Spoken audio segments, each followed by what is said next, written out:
देखिए, जब भी रिजर्व बैंक ऑफ इंडिया यानी कि आरबीआई की मॉनेटरी पॉलिसी कमेटी यानी कि एमपीसी मीटिंग होती है तो हर किसी की नजरें इस पर होती हैं। क्यों? क्योंकि इसका जो असर होता है वो डायरेक्टली हमारी जेब पर पड़ता है, हमारी बचत पर पड़ता है और जो हमारी लोन लेने की क्षमता है उस पर पड़ता है। तो अब सवाल ये उठता है कि इस बार ऐसा स्पेशल क्या है। तो पहली बात जो बहुत ज्यादा चर्चा में है इस बार वो है कि इस बार आरबीआई शायद रेपो रेट में कोई भी बदलाव ना करे। अब रेपो रेट क्या है, जिसको नहीं पता मैं उसको बता देता हूँ। ये एक ऐसा रेट है जिस पर आरबीआई बैंकों को शॉर्ट टर्म लोन देता है। जब रेपो रेट बढ़ता है तो बैंकों को ज्यादा इंटरेस्ट या फिर ज्यादा ब्याज चुकाना पड़ता है और इसका सीधा असर हम पर पड़ता है। हमारे जो होम लोन्स होते हैं या फिर कार लोन्स होते हैं या फिर पर्सनल लोन्स होते हैं वो और भी ज्यादा एक्सपेंसिव हो जाते हैं। लेकिन इस बार जो संभावना है वो ये है कि रेपो रेट जो होगा वो अनचेंज्ड होगा, मतलब इसमें ज्यादा बदलाव नहीं किया जाएगा या फिर कुछ भी बदलाव नहीं किया जाएगा। तो असली मुद्दा क्या है, तो उस पर अगर डिटेल से बात करें तो इस बार बहुत ज्यादा चर्चा में है सीआरआर। सीआरआर क्या है? सीआरआर यानी कि कैश रिजर्व रेशियो। ये वो हिस्सा है जो हर बैंक को अपनी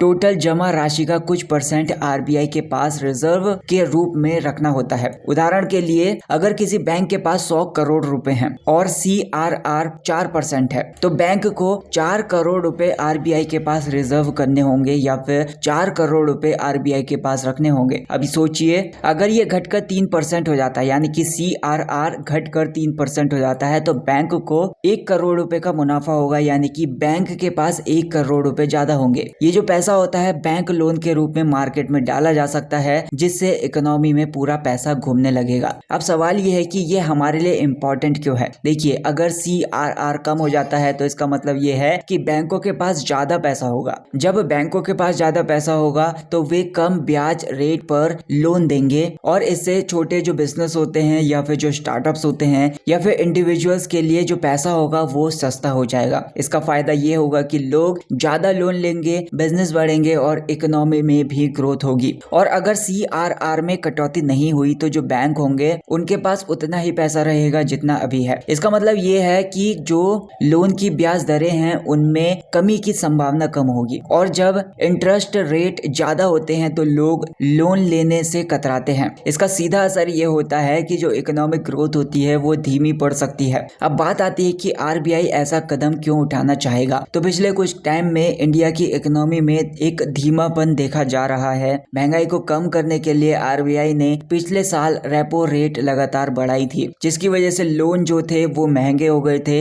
अब जबकि महंगाई थोड़ा काबू में है तो आरबीआई शायद सीआरआर घटाकर बैंकों को कुछ राहत देना चाहे। तो अब बात कर लेते हैं इसका असर कहां कहां पर होगा। हमारे लोन्स पर होगा, मतलब अगर सीआरआर कटौती होती है तो होम लोन, कार लोन और जो पर्सनल लोन होता है उसकी ब्याज दरें भी कम हो सकती हैं। जो इंटरेस्ट रेट होगा इनका वो भी कम हो सकता है। इससे आपकी ईएमआई भी कम हो जाएगी। हमारी सेविंग पर भी इसका असर पड़ेगा। लेकिन ध्यान रखें कि हमारे बैंकों के पास ज्यादा पैसा होने से फिक्स्ड डिपॉजिट यानी कि जो हमारी एफडी होती है उस पर मिलने वाले ब्याज में कटौती हो सकती है। जो लोग अपनी सेविंग को एफडी में रखते हैं उन्हें इससे थोड़ा नुकसान हो सकता है। इसका असर बिजनेस पर भी पड़ेगा, मतलब छोटे जो बिजनेस होते हैं या फिर मीडियम साइज्ड जो बिजनेस होते हैं उनके लिए बहुत ज्यादा फायदेमंद होगा क्योंकि उन्हें कम ब्याज पर लोन मिलेगा। इससे वे अपने काम को आगे बढ़ा पाएंगे। स्टॉक मार्केट पर भी इसका असर पड़ेगा, मतलब जब इकोनॉमी में पूरा पैसा घूमता है तो स्टॉक मार्केट को भी इसका फायदा मिलता है। कंपनियों के जो शेयर्स होते हैं उनकी कीमत बढ़ सकती है। आप ये सोचेंगे कि ये सब तो इकोनॉमी की बातें हैं, लेकिन क्या इसके पीछे कोई पॉलिटिकल कारण हो सकता है? बिल्कुल। अगले साल चुनाव हैं और सरकार ये चाहेगी कि इकोनॉमी में भी तेजी आए। तो जब लोगों को सस्ते लोन मिलेंगे, बिजनेस आगे बढ़ेंगे और लोगों को रोजगार मिलेगा और इसका सीधा असर या फिर इसका सीधा फायदा सरकार को चुनावों में हो सकता है। लेकिन इसका एक रिस्क फैक्टर भी है, मतलब एक जोखिम भी है। अगर इकोनॉमी में अचानक से बहुत ज्यादा पैसा आ जाएगा तो महंगाई फिर से बढ़ सकती है। ये एक संतुलन बनाने का काम है और यही आरबीआई की जिम्मेदारी भी है। उन्हें ऐसा कदम उठाना होगा जिससे हमारी जो इकोनॉमी होगी उसमें ग्रोथ भी हो और महंगाई भी काबू में रहे। अब ये सब हमें क्यों जानना चाहिए? आज के दौर में ये सिर्फ जानना काफी नहीं है कि बाजार में क्या हो रहा है, हमें ये समझना चाहिए कि हमारे